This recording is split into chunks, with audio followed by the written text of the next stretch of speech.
Hey guys, welcome back to my YouTube channel and thank you all for joining. So in today's video, I'm going to be talking about how I went from 60 kilos down to 56 in 8 weeks. So if you are new to my channel, I am Lyd and I am a personal trainer and an online coach myself. So 8 weeks ago, I decided I wanted to go on a mini cut, drop some body fats, and as well as that, just understand the dieting culture and dieting kind of phase a little better to obviously improve my own coaching service, but also understand myself and understanding kind of what people go through when they do diets. So the way I got into health and fitness was actually from the other end. You know, I used to be quite skinny, quite small, and if anything wanted to build muscle. And so obviously over the last few years, that is like my main focus and priority. And then just as of recent, when I actually started coaching with my own coach, we had the goal of building my glutes, building as much muscle as possible.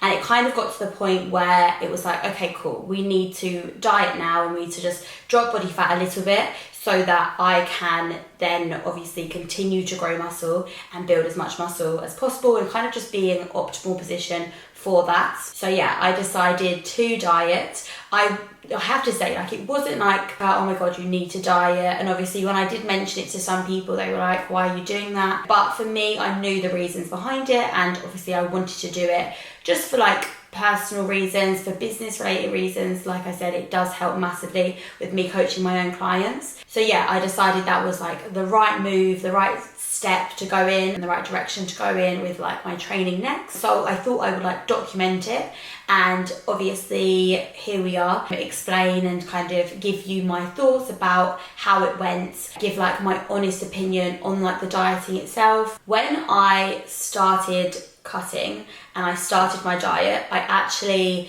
did film a little bit because I knew I wanted to create this video at the end of the cut. And so I am actually going to show you what I filmed at the end of, well, so it was the first day of my cuts and then the end of my first week. So I'm going to share those videos with you guys now and then kind of just talk about how things went on after that, because I didn't actually film the whole way through, which is annoying. But I'm going to share those videos with you guys now, and then we'll come back and talk about kind of how I got on after the first week for the remainder of the cut. So here we go. Hey guys, so today has been the first day of my cut.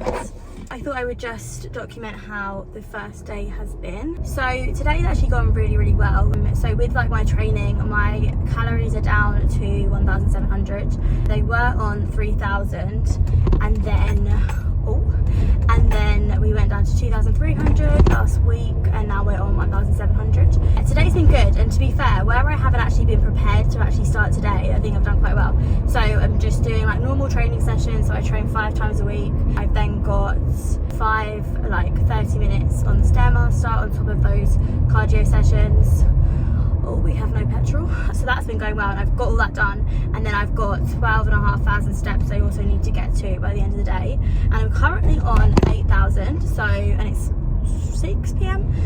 So that should be fine. Body weight at the moment, so this morning it was 59.9, something like that, so like 60 kg. So yeah, not expecting like major things this week, just kind of want to get myself on track of like my planning and stuff. It's gone well. It's gone a lot better to when I decided to diet this time last year, so I'm happy. Hey guys, so I'm just updating you all on how my first week of my cut is going. So as I last said, I had to be in 1,700 calories, do 5 workouts and do 30 minutes on the Stairmaster post workouts, and then I was also doing 12.5k steps each day. Have to say, I am very impressed with myself because I actually did it. And when I tried to diet this time last year, oh my God, it was terrible.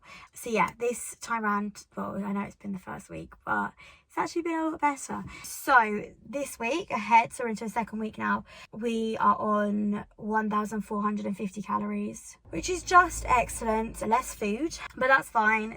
Workouts and training and like steps, etc. is all the same. It's so hot in this car. So to any of you guys who want to do like, maybe you're watching like because you want to do your own cut, or you want to see like how obviously mine is going to go, firstly, I was, like I said, like at the beginning of the week, I was 60 kg, like 59.9, 59.8, right? And I weighed myself every single day, and I was managing to drop like 0.1 kg each day. And so I was like 59.9, 59.8, then I think I dropped to 59.4, 59.3, 59.2, 59.1, I think. And then I was expecting another drop come Saturday or Sunday, and my weight actually had fluctuated up to like 59.8. But the reason I'm saying this is because so many people, and I completely understand why some people don't like to weigh themselves daily because they have that relationship with the scale.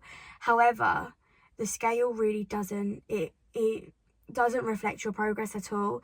And like I said, I'm literally just told myself, like I literally just said, I'm so proud of how this week's gone because I've been able to do X, Y, and Z. However, someone obviously with that relationship with the scale could see their weight. What am I talking about? I've lost my... It's so hot in this car, I forgot what I'm talking about. Basically, your weight fluctuates. That's all I wanted to say. Ultimately, this week's gone well. Weight's fluctuated a little bit, but yeah, I think it's going well and I'm happy with how it's gone. So yeah. Okay, so off the back of those 2 videos, like I said, I annoyingly didn't film and document the whole 8 weeks. Like I did on my Instagram stories, if you want to go check that out. So on Instagram, under like my highlights, I've got 8-week cut. If you really are that interested, by all means go and watch those videos because I give a little update kind of week on week. But like I said, now I'm just going to kind of talk about, you know, my highs and lows with the cutting. And one thing I did mention in that second video, I did try and diet kind of around this time last year, and I really noticed a massive difference this time round compared to last year. So I noticed that my mindset is so much different now compared to how it was. And I think the big factor there was this time last year, I deep down really didn't want to diet. And I think that was like the big factor for me that caused me to keep slipping up, you know, prioritizing social occasions, prioritizing other things other than my diet, which would obviously cause me to not see results and not see progress. So like I said, this time I was 100% more on top of things because my head was in the right place. I knew why I was doing it, and I think that's such a big thing. If you want to diet yourself and you want to lose weight, having that why to fall back on and having that reason of why you're doing it is going to be really, really important. You know, even just to skip ahead a little bit, last week, so obviously I finished my cut last week, my coach Nathan said, okay, cool, let's just go 1 more week, you know, try and get like another kilo off, try and, you know, just really, really push. And I did say to him, I was like, I'm not gonna lie, that sounds like the worst thing in the world to me, because I realised that I'm actually happy with how I was looking. I was happy, you know, I was getting compliments again. I was feeling like myself again. A lot of people had said I looked a lot smaller, but like, you know, it was a good thing because at the beginning of the cut, I was quite scared to lose my ass. But yeah, I was in a very good position, and I thought I didn't really care too much about losing another kilo, and I knew that that last week would be a real battle for me, and if anything caused me to eat off plan and probably sabotage myself a bit more than usual if I continued and, you know, pushed for another kilo off, because I was really happy with how I was. So like I said, I think having that why and having that sole purpose of why you were dieting, whether that's confidence or whatever it may be for you, having that to always return to. And I know some people just say, you know, having a why, and they kind of just brush it off like, yeah, just want to feel good.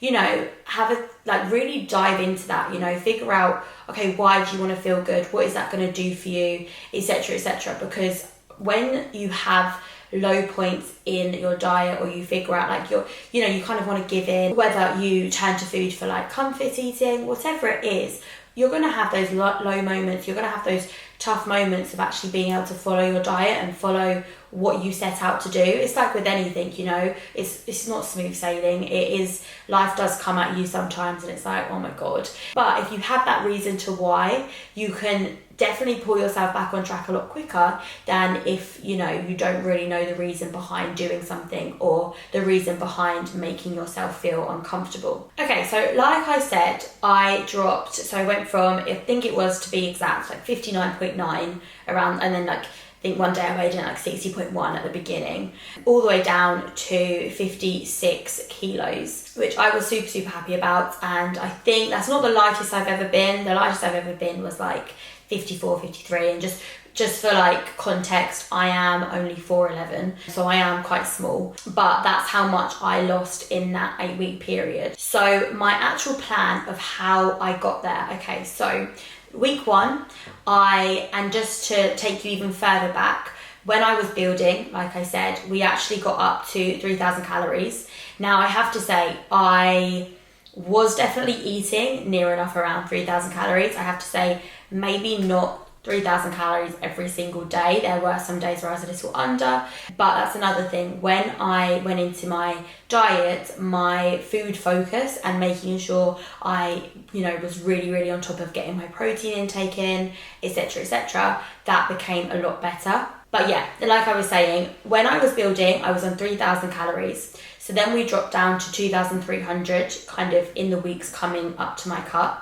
I then dropped down to 1,700 calories, and that was the week I started my cut. So that was like week number 1. Then coming on to week number 2, I went down to 1,450 calories, and I believe I stayed at that for 2 weeks or so. And then, so that's kind of like 3 weeks in, 4 weeks in.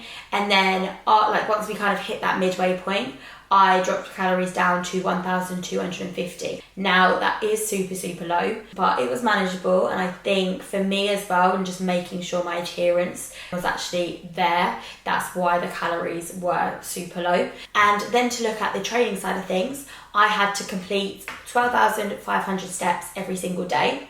And this actually stayed the same amount of steps for the whole 8-week period. It didn't increase or decrease. It was 12,500 steps every single day. I think for the first 4 weeks, I did not miss one day where I got that, and usually I would go above and beyond that.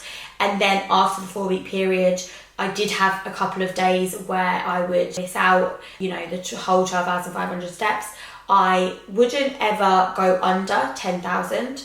But there were some days where, especially, when you're due on and it's all a bit emotional and you don't really want to do much, I wasn't quite hitting that goal. So I knew in those weeks where I needed to improve. But the main thing for me was just making sure I was getting activity in early on in the day, because if I got steps in early, I would know that I would pretty much hit that goal for the rest of the day. Whereas when you leave steps to the end of the day, the likelihood of them getting complete can sometimes be a bit wishy-washy, because you've got all day to try and talk yourself out of it. This is why I go to the gym in the morning as well, because if I left the gym till the evening, as much as I love gym as well, I hate a busy gym, and I think I would just put it off, especially now where I'm in such a routine of going in the morning. I think going to the gym in the evening just sounds like hell. So I would definitely recommend, if you are doing this, like you're watching this video, to kind of understand what to do for yourself. If it's possible for you, and obviously everyone's schedule is different, but if it is possible for you to get your activity in early in the morning, 100% recommend you to do that. And I'm not gonna lie, it will be uncomfortable at first, especially if you've got to go before work and you've got to wake up earlier, etc. Like ultimately, you are challenging the current habits you have. So it will be tough, especially if you've got to break a habit that you've had for so long. It will be tough, but the outcome is so, rewarding that, ultimately it just sets you up for the day. If you go to the gym in the morning, you're going to feel more energetic. You're going to feel like you've accomplished something already, like kind of straight off of getting, up and waking yourself up. And yeah, you just feel good. So I would 100% recommend. I mean, it's not for everyone, but I enjoy it. And then in regards to my actual training, so my resistance training stayed the same. I train 5 times a week. I do legs Monday, Wednesday and Friday, and then I do 2 upper body sessions on Tuesday and Thursday. And these sessions actually stayed exactly the same. We didn't tweak any exercises, any reps, any sets. Actually, I think for some exercises I did drop the amount of sets I was doing just because of time commitments. I was ending up being in the gym for 3 hours. So some of the exercises I did drop the amount of sets I was doing, But in terms of like focus in the gym and how much I was lifting, that stayed pretty much the same the whole way through. So no exercises were tweaked. I still did my 5 sessions, and my main goal when I was in the gym was to make sure I still lifted as heavy as possible. So I started my cut at the end of June. So all, you know, the whole rest of the year beforehand, I was building. Now, my big thing when I went on this cut, like I've said before, was I didn't want to lose my ass. So I really made it a point of keeping my protein high when I was in my cut, but also making sure that I didn't miss out on reps, didn't drop the weight down because I'm tired. Like, you know, you can still push yourself, and if you tell yourself, oh, you're in a deficit now, you're going to be more tired, you're not going to be as strong, then you will be. Whereas if you tell yourself, actually, yeah, you're in a deficit, but you can still lift this weight and you can still be as strong as possible, then I actually noticed the difference in mindset, and I actually got a couple PBs even during my cut. Managed to get my hip thrust from around like 160, 170 all the way up to 200, which is crazy to me, and I managed like 10, 12 reps, which I was super happy with. But yeah, I managed to do that. I managed to increase my squat as well. Again, like the range of motion wasn't amazing and the depth wasn't amazing, but being able to do that whilst I was in a cut, now that I'm out of the cut, I'm really pushing for higher numbers and just get as strong as possible, because I've proven to myself, okay, you can do that in an energy deficit. What can you do now you've got more food available? Super excited for the next kind of stage of my training. But like I said, whilst I was training, I wanted to retain as much muscle as possible. I did not want to lose muscle mass. Obviously, I was going to shrink in size, but I still really wanted to keep my bum. So I made that a priority, and I made sure each session I was showing up, and, you know, I wasn't kind of letting myself off when possible. I mean, don't get me wrong, I did have my bad days. I had days where I was like, I can't do this, I feel weak, I don't want to be lifting heavy or whatever. Yeah, like obviously I'm not perfect, but for the most part, I think where my head was at with training was just, you know, push yourself as much as possible, aim to lift as heavy as possible still, and for the most part, I think I managed that really well. And then on top of my training sessions, my coach Nathan decided to be a little bitch and schedule in 30 minutes of the Stairmaster post-workout. So for the first 2 weeks, it was 30 minutes. So this is 5 times a week, so obviously at the end of each session. And then after 2 weeks, he decided to be even more of a bitch and increase this to 60 minutes, which, do you know what, sounds like hell, like 60 minutes of stairs. And when I say that to some people, they're like, how the fuck did you do that? But you know what, it wasn't actually too bad. I think the 30 minutes was harder because my body was getting used to doing that much cardio, and obviously used to, like, yeah, being in an energy deficit as well. But after like those 2 weeks and I started doing the 60 minutes, it wasn't the worst thing in the world. Like, I actually started to enjoy it. And obviously, you know, when you get your sweat on and you just feel like, you know, focus, I did enjoy it. So I managed to stick with that. I think the final week of my diet, I had a couple days where I'd missed the Stairmaster, but for the most part I managed to keep up with that, and now I'm out my cut, I am still doing the Stairmaster, and it is still hell, but it's okay. If anything, it's just a time thing, like, it takes forever. So what I would definitely recommend if you ever, you know, are doing cardio for a long amount of time is you can obviously watch Netflix, you know, because why not? It makes it go faster. Get someone to do it with you, because when someone does it with you, you're talking. So like, you do forget, you know, that you're moving as well. So that massively helps. And thirdly, I literally just binge listened to podcasts. So Diary of the CEO, I love him, and I watch all of his little YouTube videos. So whilst I did like 60 minute Stairmaster, I would literally watch one of those a day, and it would just feel like, cool, I would say multitasking, but I like to feel like I'm doing something, and I'm not that would be wasting my time, because obviously it's, you know, going towards my cut and my weight loss. but I like to feel like I'm doing something and not just listening to kind of music for that 60 minutes. So instead I did listen to, you know, podcast, or like a Netflix, you know, I love The Office, so just watching The Office for some of my 60 minutes. But yeah, so that's what I did in terms of like cardio with my training. So yeah, to sum up, like I said, it wasn't really that easy. I had days where I was like, okay, cool, kind of flying through this, and then I had really low points where I was like, I'm an emotional wreck and I can't think of anything worse than dieting. And you know, if you're the same, then don't beat yourself up over it. Have a think about what's really important to you, and you know, work yourself back on track, because that's always better. I mean, you have to be kind to yourself, otherwise you'll go in that vicious cycle of feeling like you've let yourself down, you know, putting too much pressure on yourself, feeling guilty, etc, etc. Okay, so now I'm just going to talk about if I was to do it again, what I would do differently and what I would make sure I'm doing. So number one would be having a plan. Okay, have a plan of how you're going to get through this diet. So what do you need to do to see that weight loss? And to be fair, even if your goal isn't weight loss and maybe it's muscle building, or you have some sort of goal, how are you going to get there? So there's obviously point A, where you're at the moment, and there's point B for where you want to be. Now, you need to bridge that gap, okay? What is required from you to figure out what you're going to do, okay? So obviously having that plan was like number one priority for me, to make sure I knew exactly how I was going to get through the 8 weeks and how I was, you know, what to expect, you know, from myself. So I was actually watching this Mel Robbins video, like she's a psychologist, she's quite famous, so you guys probably know her. She was talking about how like manifestation and thinking about achieving a goal.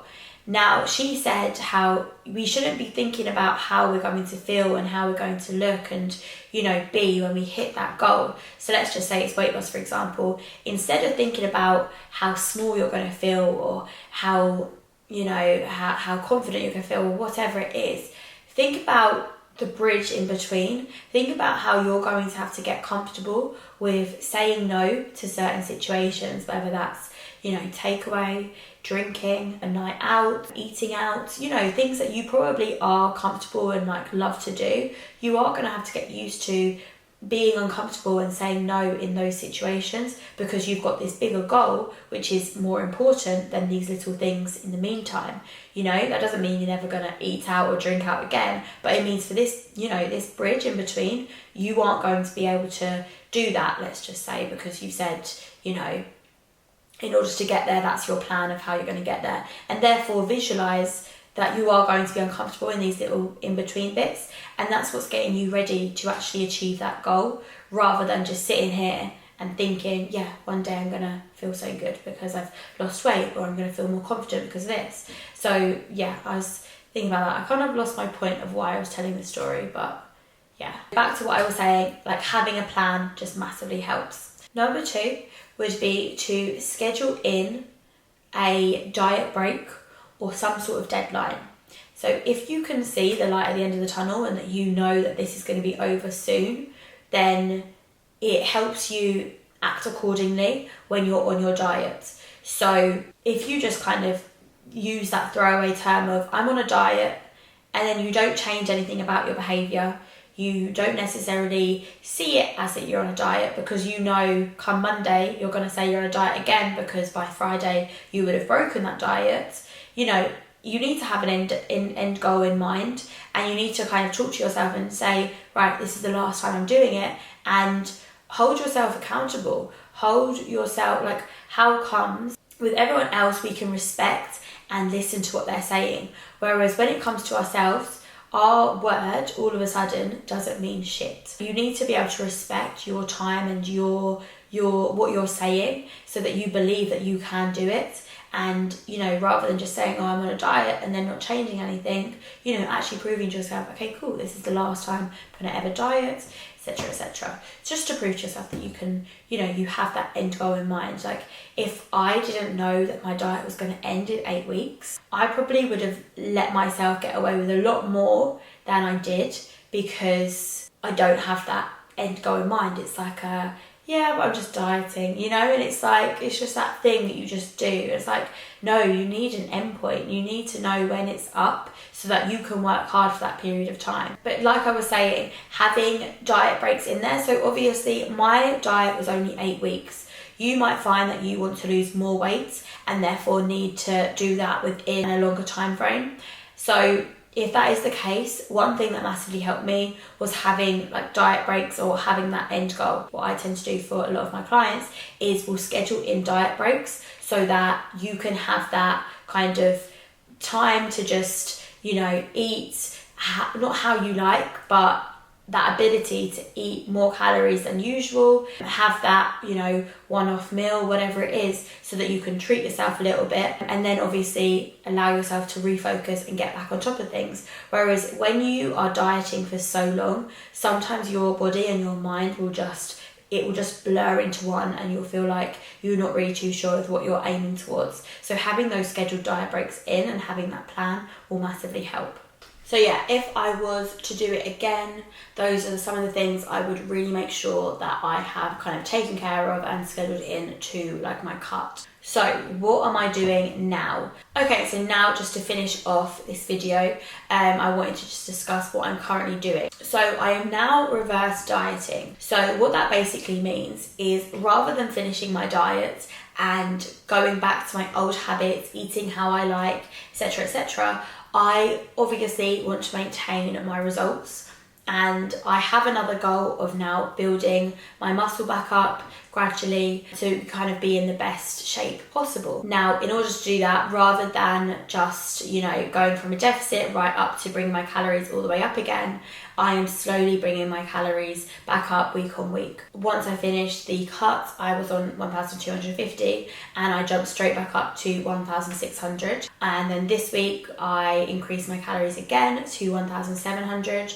My protein is still at 120, well, it's 110 to 120 grams. I try and get 120 grams in, but that is kind of what I'm aiming towards at the moment. And in regards to training, again, I haven't changed any of my training. So I'm still doing 12,500 steps a day, although I have to admit, I feel a bit rough today. And my steps are really, really low. They're actually on, oh God, 4,600.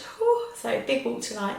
But yeah, like I said, so steps and training are all still the same. And now I do have more calories kind of in my system and more energy available. I think there's no excuse to really push myself because, as I said earlier, I managed to see what I could achieve whilst cutting. So I think now that I'm out of my cut, I'm really looking forward to seeing how much I can lift and just pushing myself for like more numbers, more weight as much as possible. So yeah, I hope you guys enjoyed this video.